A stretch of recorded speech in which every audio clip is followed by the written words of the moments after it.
പ്രിയപ്പെട്ട വിദ്യാർത്ഥികളെ, ഇന്ന് നിങ്ങളിൽ പലരുടെയും മനസ്സിൽ ഒരേ ഒരു ചിന്തയാണ്: പരീക്ഷ എങ്ങനെ എഴുതും? ഞാൻ പാസ്സാകുമോ? ഞാൻ പരാജയപ്പെടുമോ?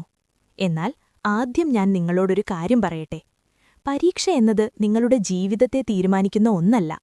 അത് നിങ്ങളുടെ പരിശ്രമത്തെ പരിശോധിക്കുന്ന ഒരവസരമാണ്. നിങ്ങൾ വർഷം മുഴുവൻ പഠിച്ചു, ക്ലാസ്സിൽ കേട്ടു, പുസ്തകങ്ങൾ വായിച്ചു, രാത്രികളിൽ ഉറക്കം പോലും ഒഴിവാക്കി തയ്യാറായി.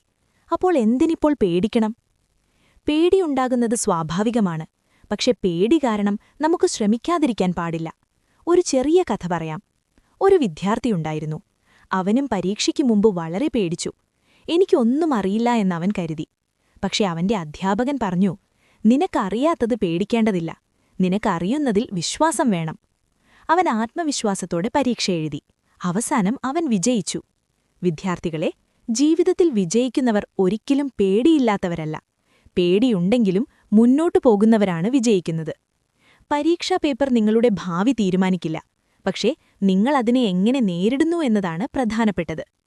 പരീക്ഷാ ഹാളിൽ നിങ്ങൾക്കൊരു കാര്യം മാത്രം ഓർക്കണം: ആദ്യം നിങ്ങൾക്കറിയുന്ന ചോദ്യങ്ങൾ എഴുതുക. ചെറിയ ആത്മവിശ്വാസം വലിയ വിജയത്തിലേക്ക് നയിക്കും. ഒരിക്കൽ പരാജയം സംഭവിച്ചാൽ പോലും വിഷമിക്കേണ്ട. കാരണം പരാജയം അവസാനമല്ല. പരാജയം എന്നത് നമ്മെ കൂടുതൽ ശക്തമാക്കുന്ന ഒരു പാഠമാണ്. ഇന്ന് നിങ്ങൾ എഴുതുന്ന പരീക്ഷ നിങ്ങളുടെ ജീവിതത്തിലെ ഒരു ചെറിയ പടി മാത്രമാണ്. നിങ്ങളുടെ സ്വപ്നങ്ങൾ ഇതിലും വലുതാണ്. അതിനാൽ ഞാൻ നിങ്ങളോട് പറയുന്നത് ഇതാണ്: വിശ്വസിക്കുക, നിങ്ങളുടെ പരിശ്രമത്തിൽ വിശ്വാസം വയ്ക്കുക, നിങ്ങളുടെ കഴിവിൽ ആത്മവിശ്വാസം വയ്ക്കുക. കാരണം ശ്രമിക്കുന്നവൻ ഒരിക്കലും തോൽക്കില്ല. ശ്രമിക്കാത്തവനാണ് യഥാർത്ഥത്തിൽ തോറ്റവൻ. അതിനാൽ വിദ്യാർത്ഥികളെ, ധൈര്യത്തോടെ പരീക്ഷാ ഹാളിലേക്ക് പോകൂ. നിങ്ങളുടെ മനസ്സിൽ ഒരു വാക്ക് മാത്രമുണ്ടാകണം: എനിക്ക് കഴിയും.